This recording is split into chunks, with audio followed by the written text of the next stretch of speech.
వచ్చావేంట్రా? భాష అర్థం కాదా నీకు? దొరికే పెట్టావా? దొరికైనా వెళ్ళి చెప్పు. రాడావాడు భయపడుతున్నాడా? ఓ గోండా ముందుకు రావడానికి నా బిడ్డ భయపడటమేంట్రా? ఆడు పోలీస్ రా. రే చిన్నడా, పెద్దను తీసుకురా. నా ప్రాణం పోయినా పర్లేదు, ఆడు పౌరుషం చూసిపోతా. ఎల్లా మీ అయ్యా సిక్కుతో చచ్చేటట్టున్నారా? వెళ్ళరా, వెళ్ళి వాడు తీసుకురారా. ఎక్కడి నుంచి వస్తారా? కళ్ళ తండ్రి కొడుకుని చూడాలి. తీసుకురారా అంటే నేను ఎక్కడి నుంచి తీసుకురాడరా? అన్నీ నేను కొడుకుని పెట్టి కాల్చి చంపేశారు.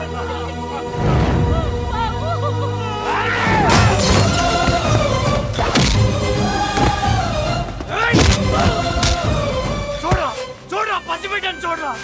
అమాయకంగా ఫోన్ చేసి బాబాయ్ నాకు తమ్ముడు పుట్టాడు, నాతో మాట్లాడాలి అంటే నాన్న ఇంకా మాట్లాడలేడమ్మా, కాలిపోతున్నాడు అని.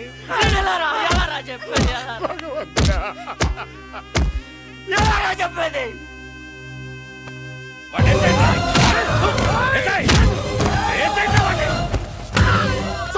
చూడరా, రోజు బొట్టు పెట్టుకుని అన్నయ్య వస్తాడని ఎదురు చూస్తున్న వదిన్ని చూసి అన్నయ్య ఇంక మనకు లేడు, ఇక రాడు అని చెప్పలేక నేనంతా నరకు అనిపించాను.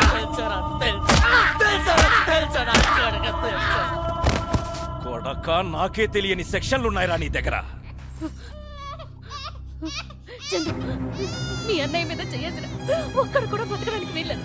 చంపే, అందరినీ చంపే.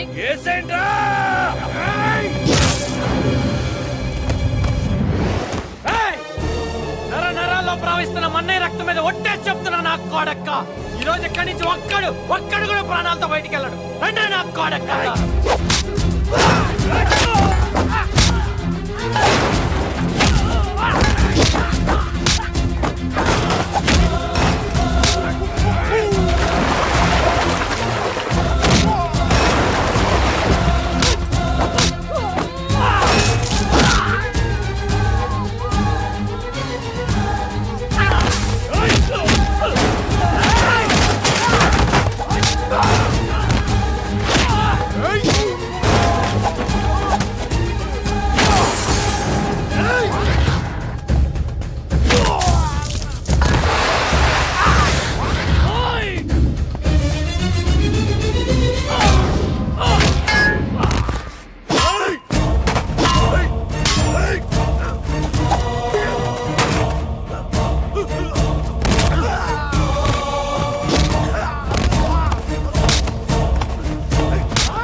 నాలుగేళ్లు పనిచేశాడ్రా.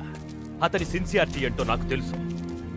ఇంత పెద్ద నింద పడ్డా బోస్ బయటికి రాలేదు అంటే అప్పుడే నాకు డౌట్ వచ్చింది, అతను ప్రాణాలతో లేడని.